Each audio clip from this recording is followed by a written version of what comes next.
Monkey minds, monkey minds আমরা বলি। Monkey minds মানে আসলে আমাদের মনটা সবসময় যে বিক্ষিপ্ত অবস্থা থাকে, যে এলোমেলো, এবং গবেষণায় দেখা গেছে ঘন্টায় মানে 64,000 চিন্তা আমাদের মস্তিষ্কে আসে। তো মনটা আমাদের সবসময় বিক্ষিপ্ত থাকে, এদিক ওদিক সেদিক চলে যায়।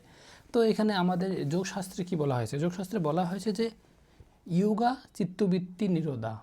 ইয়োগা চিত্তবৃত্তি নিরোধ মানে ইয়োগা মেডিটেশন বা মনটাকে যদি আমরা স্থির করতে পারি, তাহলে মানে ইয়োগার মাধ্যমে মনটাকে স্থির করা যায়। এবং এখানে বলা হয়েছে যে মনের ভূমি, হ্যাঁ, চিত্তের ভূমি 5 রকমের।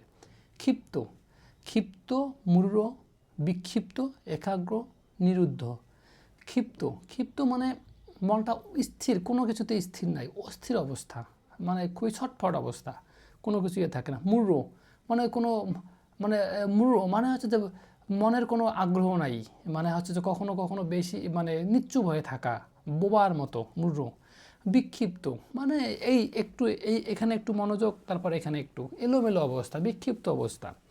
তারপরে একাগ্র, খুবই একেবারে কনসেন্ট্রেটেড, পুরোপুরি মনোযোগী, এদিক ওদিক কোনো কিছুই তাকায় না, একেবারে গভীর মনোযোগ। আমরা জানি আইনস্টাইন, লিও টলস্টয়, এদের জীবনে দেখেছি, সক্রেটিস, এত পরিমাণে দুনিয়াদারি ভুলে গিয়ে কোথায় বাইরে কি হচ্ছে, পলিটিক্স এটা সেটা কোনো কিছু তাদের নাই, শুধু একাগ্র, নিরুদ্ধ, আসক্তিহীন অবস্থাকে বোঝাচ্ছে। তাহলে আমরা জানি যে চিত্তের ভূমি 5 রকম: ক্ষিপ্ত, মূঢ়, বিক্ষিপ্ত, একাগ্র, নিরুদ্ধ।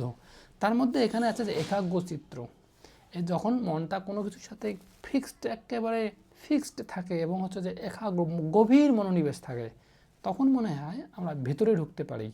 এবং আমাদের নিউরো সায়েন্স যে বলে যে ডেল্টা, থিটা, আলফা, গামা, এই যে আমাদের যে মস্তিষ্কের এই নিউরো সায়েন্সে আমাদের স্নায়ুর যে স্তরগুলো, এই একাগ্র মন আলফা লেভেল, ওই লেভেলে যদি থাকতে পারি, তাহলে যে কোনো প্রতিবন্ধকতা, বাধা আমরা মোকাবিলা করতে পারবো এবং খুব সুন্দরভাবে মানে সমস্যাগুলো এখানে তখন সম্ভাবনা হিসেবে তৈরি হয়, কারণ মনটা থাকে একাগ্র, পারিপার্শ্বিকতা আমাদেরকে আঘাত করতে পারে না। এই জন্য মানকি মাইন্ডস বানরের মতো মনটাকে কোনো কিছুতে একাগ্র করতে চাইলে যে ইয়োগা মেডিটেশনের কথা বলা হয়েছে। Thank you.